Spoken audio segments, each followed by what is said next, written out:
even those persons who are innocent and have nothing to do with all this crap that's going on, they were negatively impacted by the government doing this. And so they have seen a severe reduction in the amount of persons that have been traveling to Bimini on their boats and stuff like that. And so that's a difficult thing, and it's affecting business persons in Bimini and locals who make a lot, who made some good money as a result of these boats that would come into the marina frequently. So now they are not, the business is limited and severely reduced, and so that's a problem. And I don't know how the government is going to fix that, but hopefully they resolve that situation, perhaps by reducing the fees so that Bimini could get back to its former glory in terms of taking care of its people through this financial means. All right? All right. The IMF is saying to make all 23,000 civil servants pay for their retirements. That's Bahamas.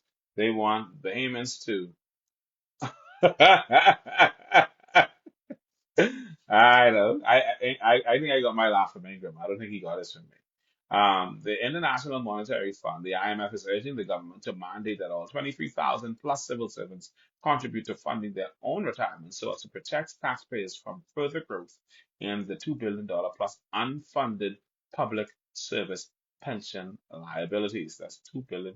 So they're saying they have $2 billion plus unfunded public service pension liabilities.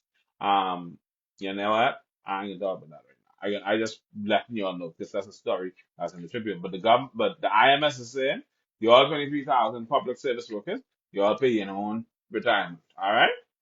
I saw a post today from this guy named Alex Andre, and Alex Andre listed a number of unpopular opinions that he thinks needs to be considered for the Bahamas going forward. I'm going to read the opinions to you. He says Bahamians are severely undertaxed. So what he's saying is we ain't got enough. Bahamians are not being taxed enough. He says Alex is saying we do not generate enough revenue to cover existing expenditure as it is and borrow extensively to make up. He says a $25 million per year travel budget is egregious. He says islands without economics so he says islands without economies should be phased out. We can't continue building, maintaining schools, roads, clinics, power stations for 20 people on an island. He says the civil service is too large and inefficient. Automate most functions and cut half of them at least. He says NIB should not be a slush fund for bad government investment. NIB has too many staff. The ceiling should be removed. Pay a percentage of what you earn. And then he says we need income and corporate tax. VAT and customs duties should be eliminated. It's also insane for business license fees to be calculated on turnover alone. And then he says foreigners should not be able to buy up so much real property. He says implement a sugar tax. Limit the amount of cars on the streets. Start with a limit of two vehicles per household. Nationalize the bus system. It should be a function of the state or city with drivers on a set salary. Sell bus cards and passes. Discourage cash payments by charging more for cash rides. Put the system on a schedule. And then he says, introduce ride sharing. The taxi system doesn't serve the public. And then he says, implement a fine for having a nasty looking yard or home. This should be handled by a local government regime. Throw the book at litterers and indiscriminate dumpers.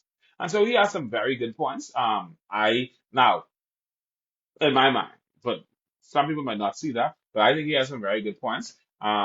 Maybe not all of it, but yeah, we could look at it.